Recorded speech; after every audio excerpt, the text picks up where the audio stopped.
I couldn't believe my ears when the words tumbled out of my mouth, raw with anger and disbelief. Did you really think you could bring your parents to live in our home without even asking me? My voice trembled, a mixture of fury and absolute shock that cut through the quiet of our living room. Matthew looked up from his laptop, wearing a smile that had gradually transformed from something I once loved to something I now despised. He dismissed my concerns with a casual shrug, telling me I was being dramatic, that it was just for a short time, and that I had no say in the matter. Those words caused me deep pain. This wasn't just any house, but a home my grandparents had left me, a sanctuary where I had hoped to raise my son William away from the toxic influence of Matthew's family. The house is in my name, I responded, my hands clenched tightly, feeling the weight of my ownership and my desperation.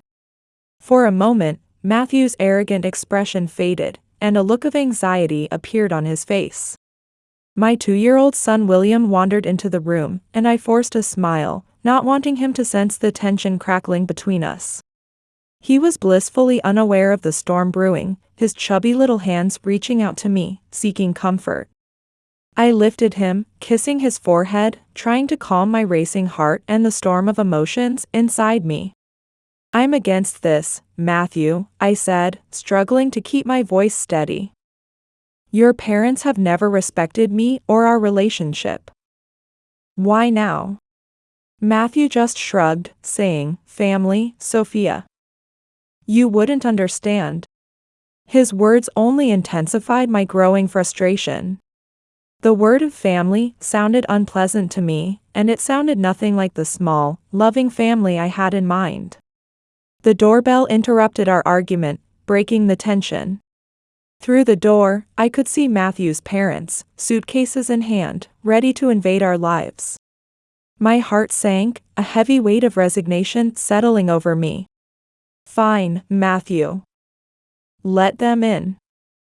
But this isn't over, I said, handing William to him and opening the door.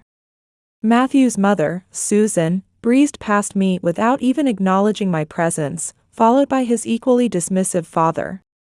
As they settled into my living room, making themselves completely at home, I felt a familiar sense of invasion. I realized this was just the beginning, but something was changing inside me. I was no longer the submissive daughter-in-law who would blindly follow their wishes. Walking to the kitchen, my mind was a whirlwind of conflicting emotions. This was my home, my safe space, and I was prepared to fight for it. Susan's voice was cold and she began to speak, looking down on me and verbally attacking me.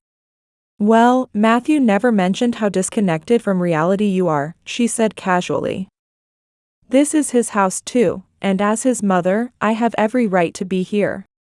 The next day, I reached my breaking point. I found Susan rummaging through William's drawers, violating the most private space of my child. What are you doing? I demanded, my voice trembling with a mixture of rage and disbelief. She didn't even look at me, responding coldly, just organizing the room. It's a complete mess. Something inside me snapped. Enough, I shouted, my emotions a volatile mix of anger and desperation. Get out of my house. Right now. Susan turned, looking at me with a mixture of contempt and dismissal. My house, she scoffed. You're just a wife. This is Matthew's house, and he wants us here. I walked out of the room, overwhelmed by the betrayal. The invasion, the disrespect, the complete disregard for my feelings, it was too much. I was crushed, exhausted by people who refused to respect me in my own home. That night, lying in bed, I began to plan. I would take back control of my life and my son's future. Matthew and his parents had crossed a line. They needed to understand that I was no longer their doormat. The battle was just beginning, and I was ready. A few days later, during a tense dinner, Matthew dropped a bomb. My parents need to stay with us a bit longer, he said casually, as if it were no big deal. Their house is under renovation. I could feel my blood boiling. Longer? I challenged. Matthew, we haven't even discussed them staying here in the first place. He shrugged, avoiding my gaze. Just a few more weeks. What's the problem? The problem, I said quietly but firmly, is that your mother treats me like a runner in my own house. Matthew rolled his eyes. You're being dramatic. Mom is just trying to help you. In that moment, something broke inside me.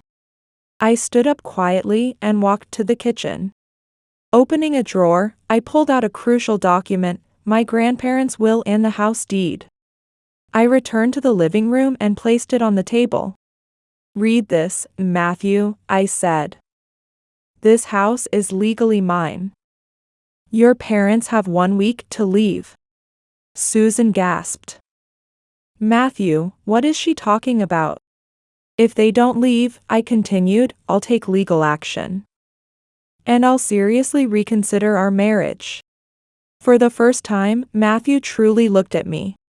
Fear and understanding flickered in his eyes. Sophia, let's talk about this, he said. Tomorrow, I responded. I'm tired tonight. I walked upstairs to William's room, my resolve firm and my heart heavy. Looking at my sleeping son's face, I felt a deep sense of conviction. Sometimes love means standing up for yourself, even if it means hurting the people you love most. I was done being trampled, done being silenced. It was time to protect myself. The next morning, I called my brother Austin, the one person who had always been my rock. Austin, I've reached my limit, I said, fighting back tears. His voice was strong, filled with unwavering support. Sophia, you need to protect yourself, he told me. Don't let them intimidate you. This is your house, and you make the rules. His words gave me the courage I desperately needed. I decided to confront Matthew, but this time, I was prepared. I had collected evidence: Susan's controlling behavior, the disrupted kitchen, the chaos she brought to our daily routine, her constant belittling comments. The day of reckoning arrived. I waited for Susan and Matthew to enter the living room. We need to talk, I said, my voice steady despite the rage brewing inside me. Matthew looked up, surprised. What are you talking about, Sophia? Your parents, Matthew, I responded, spreading out my list of grievances. Their constant interference and disregard for my boundaries end today. Susan laughed dismissively. This is ridiculous. We're just trying to help. Help? I shot back, my anger crystal clear. By constantly undermining me and treating me like I'm insignificant in my own home? Matthew shifted uncomfortably. Sophia, they're my parents. I can't just throw them out. They're guests in my house, Matthew, I said firmly. And their stay has been far too long. Either they leave, or William and I will. The room fell silent, my words hanging heavy in the air. Understanding flickered in Matthew's eyes, but Susan spoke first. You don't have the courage to do that, she said, losing her composure. Watch me, I answered, my voice strong and resolute. That night, Matthew's parents packed their bags. As they left, Susan gave me a bitter look. You'll regret this, Sophia, she warned. This was my first step in reclaiming my life, and I was ready for whatever came next. After Susan and her husband left, the house was quiet. Matthew's attitude became cold and distant, barely acknowledging my existence. I found solace in the small parts of my home and in William's joyful laughter. One night, while William was playing with his toys, Matthew casually dropped a bomb. I have to go on a business trip. I'll be gone for weeks, he said, his tone indifferent, as if our troubled relationship meant nothing. Understood, I replied tersely, barely concealing my relief at his impending absence. After Matthew left, the house felt different. Almost liberated. I began systematically undoing all the changes Susan had made. Each small restoration felt like a victory, a reclaiming of my space. But everything changed when I discovered a series of emails left open on Matthew's laptop. The messages revealed a deeper betrayal, more painful than any of Susan's cutting remarks. Anger, pain, and a profound sense of betrayal washed over me. Matthew would have to face the consequences of his actions. I began to plan carefully, meticulously. I would ensure that Matthew and his family would be held accountable for their deceit and manipulation. My first step was to get my financial and legal affairs in order. I contacted a lawyer, explained the situation, and initiated the divorce process. Then I focused on the house, a symbol of my grandparents' legacy and my independence. I want to sell the house quickly and quietly, I told the real estate agent.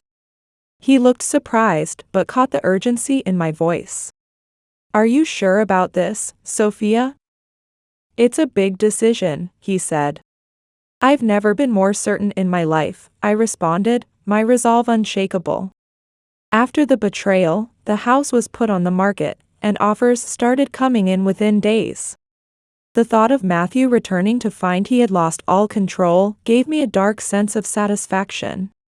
During this time, I reconnected with my family and was strengthened by their continued support. "We're here for you, no matter what," my father reassured me. William played on, blissfully unaware of the turmoil around him. I silently vowed to protect his happiness at all costs. Matthew's return was approaching, but I was no longer the woman he had left behind. Armed with the truth and a plan to reclaim my life, I was ready to face him. The day of his return, the air was thick with tension. I had imagined this moment countless times, but my heart still raced when I heard the key turn in the lock. "Sophia, I'm home," Matthew called out, his voice echoing in the transformed space. I walked out from the kitchen, spine straight and determined. "Welcome back, Matthew." "We need to talk," I said firmly. He looked around, noticing the changes I had made. "What's going on?" "The house looks different," he said. I maintained my composure. "I've sold the house, Matthew. It's not ours anymore," I stated matter-of-factly. Shock and anger played across his face. "What? You can't sell the house without telling me," he argued. "This is my house, Matthew," I responded, my voice calm but filled with anger. "And after what I've discovered, you no longer have any right to an opinion." He tried to hide his surprise, letting out a dismissive laugh. "What are you talking about?" "Matthew, I know everything," I said, watching his carefully constructed facade crumble. He tried to deny it, but his attempts were short-lived. "Sophia, it's not what you're thinking," he pleaded desperately. "I think it's exactly what it looks like," I responded, my voice laden with pain. "You've betrayed me and our family." Matthew shifted from shock to anger. "You're exaggerating." "We can overcome this," he claimed. "It's over, Matthew." "I've filed for divorce," I said, sliding the documents across to him. The conversation devolved into a chaotic mix of accusations and denials, but I remained resolute. The man I had married was gone, replaced by someone driven by selfish desires. As he stormed out, promising to fight the divorce, I felt a complex mix of liberation and anxiety. I had taken the first step toward a new life, but I knew the battle was far from over. In the weeks that followed, our situation became public knowledge. Matthew's parents, once confident and domineering, were now entangled in the consequences of their son's actions. They tried to contact me, but I ignored them completely. I focused solely on the divorce proceedings and William. On the day of the court hearing, Matthew looked defeated. It seemed he finally understood the gravity of his actions. The judge granted me the divorce and full custody of William, and I felt a sense of justice wash over me. Matthew's attempts at reconciliation after the hearing were ignored. "You made your choice, Matthew," I said as I walked away from him for the last time. "Now you must live with it." Our divorce and rumors of Matthew's infidelity spread quickly, damaging his reputation and relationships. His once proud and critical parents were now shunned by those who had previously respected them. As I left the courthouse holding William's hand, I realized this wasn't an ending, but a new beginning. A fresh start for the two of us, free from deceit and manipulation. The future was uncertain, but it was ours to shape. Life after the divorce felt like brighter days had finally arrived after a long period of hardship. I had reclaimed not just the sold house, but control of my entire life. William, blissfully unaware of adult troubles, grew stronger in the love and stability I provided. My days were busy but fulfilling. I focused on rebuilding our lives and managing the cafe that had become our sanctuary. Yet, the shadows of Matthew and his parents lingered. One day, as I was closing the shop, Matthew appeared. Disheveled and desperate, completely unlike the meticulous man I once knew. "Sophia, please. We need to talk," he begged, searching my eyes for a trace of the compassion that once existed. Conflicting emotions swirled as I hesitated. "What do you want, Matthew?" I asked, trying to control my frustration. "I can't pay child support," he admitted. "I lost my job because of the scandal, and my parents are bankrupt." His words hit hard. "That's not my problem, Matthew," I said firmly, closing the door on our shared past forever. As I walked away from Matthew, I felt a sense of closure. The journey had been filled with pain, betrayal, and heartbreak, but it had ultimately led me to a place of strength and independence. Life moved forward, relentless and hopeful. William's infectious laughter and boundless curiosity brought joy into our home, transforming our space into something vibrant and alive. Our cafe flourished, becoming a warm, welcoming cornerstone of the community. I found happiness in life's simplest moments. The rich aroma of freshly brewed coffee, William's delightful giggles, and the unwavering support of friends and family surrounded me like a comforting embrace. Matthew and his parents faded into distant memories, their story becoming a cautionary tale about the consequences of betrayal and selfishness.